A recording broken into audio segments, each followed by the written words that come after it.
Bonjour, bienvenue sur le plateau d'Acteurs Publics TV. Nous sommes toujours en direct pour cette journée de l'innovation au cœur des bureaux et de la rédaction d'Acteurs Publics TV.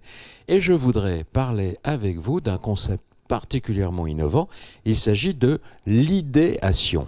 Alors, qu'est-ce que c'est que l'idéation? Eh bien, nous allons le découvrir avec Maude Breton. Bonjour Madame Breton. Bonjour, merci de me recevoir. Je vous en prie. Madame Breton, vous êtes fondatrice et directrice d'Econova, du groupe Econocom. Et je vous ai... En fait, on s'est rencontrés dans un événement qui avait été organisé par Econocom. C'était à l'école 42 et vous étiez sur scène ce jour-là. Et je vous ai entendu dire, il faut réconcilier la méthodologie et la stratégie. Est-ce que c'est ça la clé de l'idéation ? Oui, tout à fait. Donc, l'objectif de l'idéation, avant tout, c'est de réconcilier en effet la vision stratégique des directions d'organisation et la vision du terrain, qui souvent, en fait, hélas, par manque de temps ou par grandeur de structure, a tendance à s'oublier. Voilà. Et là, l'idéation trouve toute son utilité dans cette mutation, transformation numérique que vivent les organisations. Certaines peuvent être un peu déboussolées et comme vous le dites, il faut réconcilier eh bien, les attentes du terrain avec la stratégie de l'entreprise. Quel est le processus? On réfléchit et on en tire une stratégie? C'est aussi facile que ça? Alors, au final, c'est assez simple, mais ça demande une certaine méthode et une certaine rigueur. Donc l'idéation est une partie, est un processus qui permet de générer des idées, qui permet d'intégrer les utilisateurs finaux des solutions qui sont concernés directement dans le processus de création. C'est-à-dire qu'on crée avec et pour eux. Donc on va les solliciter directement pour générer un maximum d'idées. On cherche vraiment le maximum, on cherche la quantité d'idées plus que sa qualité, pour aller ensuite méthodologiquement, via des ateliers de créativité, d'écoute et de formalisation, aller vers des typologies de solutions. Est-ce que c'est dans ces circonstances-là qu'on parle de design thinking? C'est exactement ça. Voilà, le design thinking est une des approches du conseil en innovation. C'est tout un ensemble de processus et de méthodes qui permettent d'aller vraiment de l'identification d'un problème à la proposition de solutions. Mais tout en mettant, et ça c'est crucial, l'utilisateur au cœur du dispositif. Voilà. Vous dites, notre job, notre mission, c'est d'aller chercher des idées au plus profond des gens. Comment est-ce que vous faites? D'abord, quels sont les talents dont vous avez besoin dans votre propre équipe pour arriver à faire ça? Alors en effet, pour faire ça, il faut avoir une empathie particulièrement développée. Oui. Et pour ça, pour avoir une empathie, on aime bien parler d'individus en forme de T, donc avec une double compétence. Une compétence qui va être analytique et une compétence qui va être plutôt de l'ordre... Exactement. Voilà. Et une autre plutôt de l'ordre de l'émotionnel.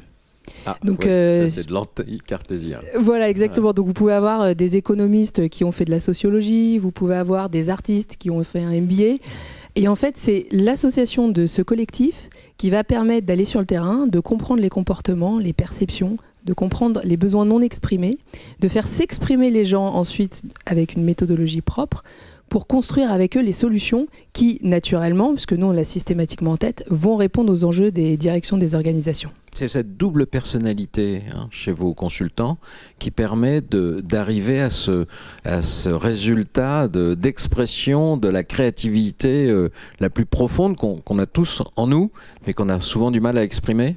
Exactement. Donc il faut cette compétence en T, mais il faut aussi associer à des personnes qui connaissent le métier.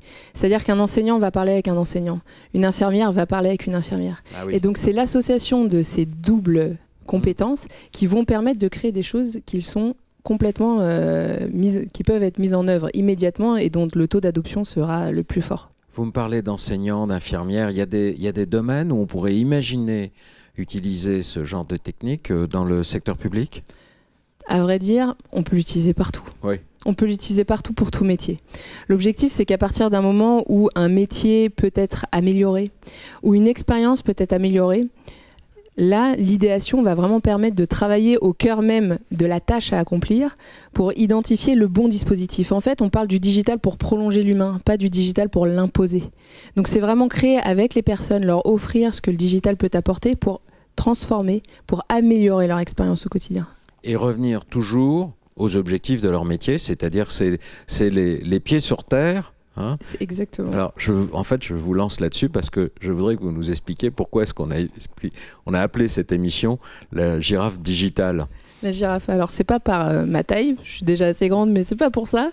Mais c'est parce que la girafe, c'est vraiment ça. Il faut avoir cette double compétence d'avoir la tête en hauteur, de pouvoir avoir une vue d'ensemble et de pouvoir se projeter pour voir loin. Et ensuite les pieds sur terre pour avoir cette méthode des petits pas, avancer progressivement. Hein, exactement. Voilà, c'est ça. Et c'est là que vous dites, en fait, c'est de l'expérience terrain, de l'idée de chacun des acteurs, arriver à avoir une stratégie et une vision des choses. Exactement. Si on pouvait résumer idéation, on pourrait contracter le mot de son idée à sa conception. De la pensée à l'action, diront certains. Exactement, tout à fait. Alors, il y a quand vous allez comme ça vers des gens sur le terrain, vers leur métier, vous êtes dans la bienveillance, vous êtes dans l'écoute, on a compris. Mais il faut aussi quand même les agiter. Hein. Alors, vous les sortez de leur certitude. Comment est-ce que vous faites? Exactement.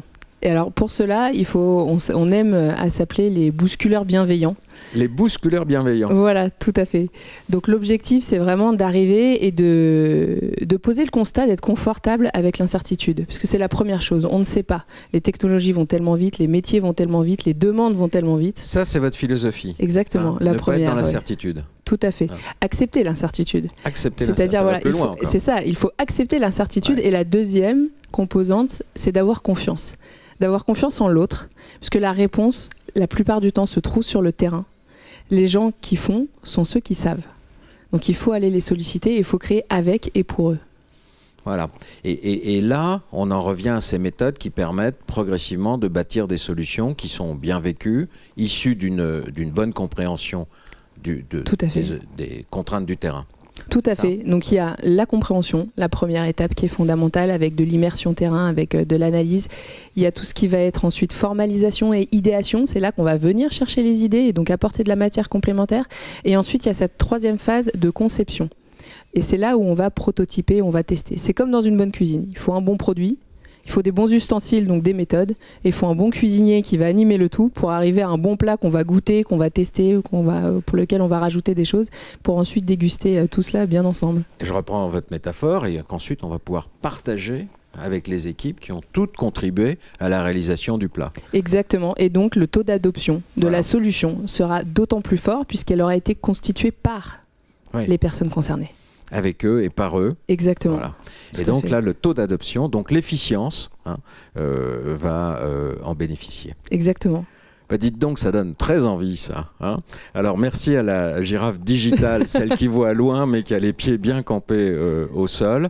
Et puis, bravo à Econova, du groupe Econocom. Et puis à vous, Maude Breton. Vous êtes la fondatrice et la directrice de cette société. Ça donne terriblement envie de mettre en œuvre ce genre de prestations et je le recommande au secteur public. Innovons les amis. À bientôt sur Acteurs Publics TV.